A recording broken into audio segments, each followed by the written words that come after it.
नमस्कार मित्रों। आज जिस कोरोना काल से हम लोग गुजर रहे हैं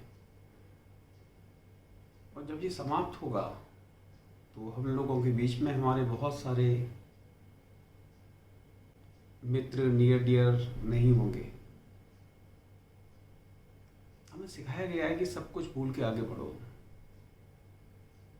यानी कि फिर वही गलती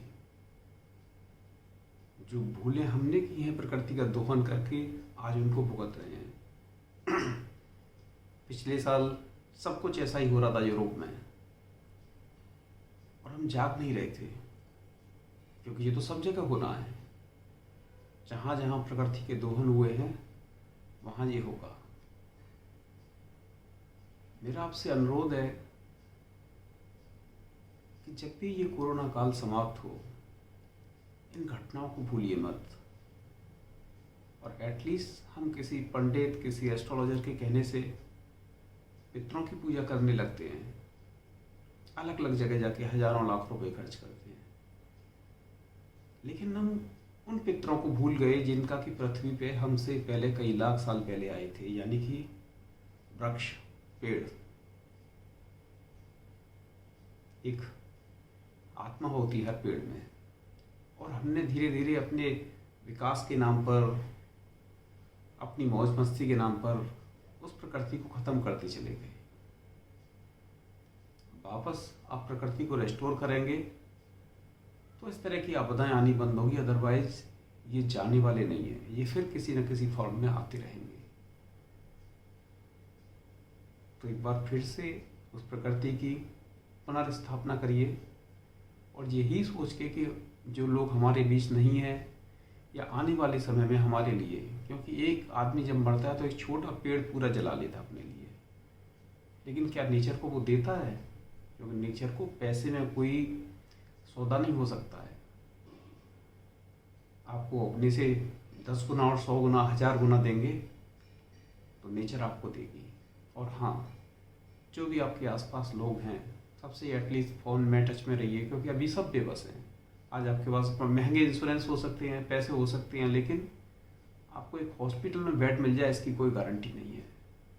सो बेहतर है जो लोग सफ़र कर रहे हैं, होम क्वारंटाइन में हैं, सभी को सारे नियम मालूम है कि क्या क्या करना है, बस उसको फॉलो करें और एक दूसरे को कहीं ना कहीं मॉरल सपोर्ट देते रहें। क्योंकि हम पैनिक करके, घबरा कर हम बीमारी को बहुत बड़ा कर लेते हैं। तो बस अपने आसपास के लोगों की हेल्प करिए, जो भी बन सकती है। कुछ नहीं हो सकता है तो मॉरली कर सकते हैं। और डेफिनेटली अगर आज आप देते हैं समाज को, संसार को, प्रकृति को, तो वो आपको वापस मिलता है।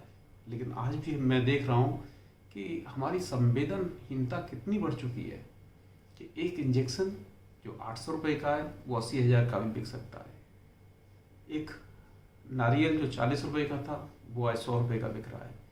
जिसको जहाँ मौका मिल रहा है वो इस आपदा को अपने लिए अवसर बनाने में लगा हुआ है।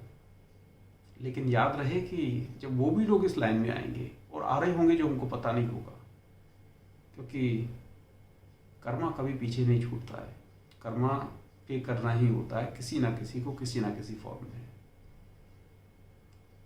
तो बस आगे प्रकृति माँ को दोबारा से पुनर्स्थापित करिए, वही शायद होगा जो आपको आगे की पीढ़ियाँ याद रख पाएँ, या आप अपने लिए या प्रकृति के लिए कुछ कर पाएँ। अदरवाइज आज आप डर में जी रहे हैं, आने वाली पीढ़ी की तो बात ही छोड़ दीजिए।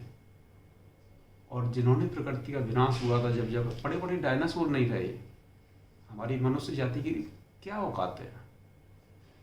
जस्ट प्रकृति को मेंटेन करिए, यही एक इसका समाधान है। बाकी तो सिम्टोमेटिक ट्रीटमेंट आप कुछ भी कर सकते हैं, दवाएं खा के या गर्म पानी पी के, लेकिन ये सारे इमीडिएट कॉजेज़ हैं। आपको रूट कॉज में जाना होगा, तभी शायद कुछ समाधान बने। आज के लिए बस इतना ही।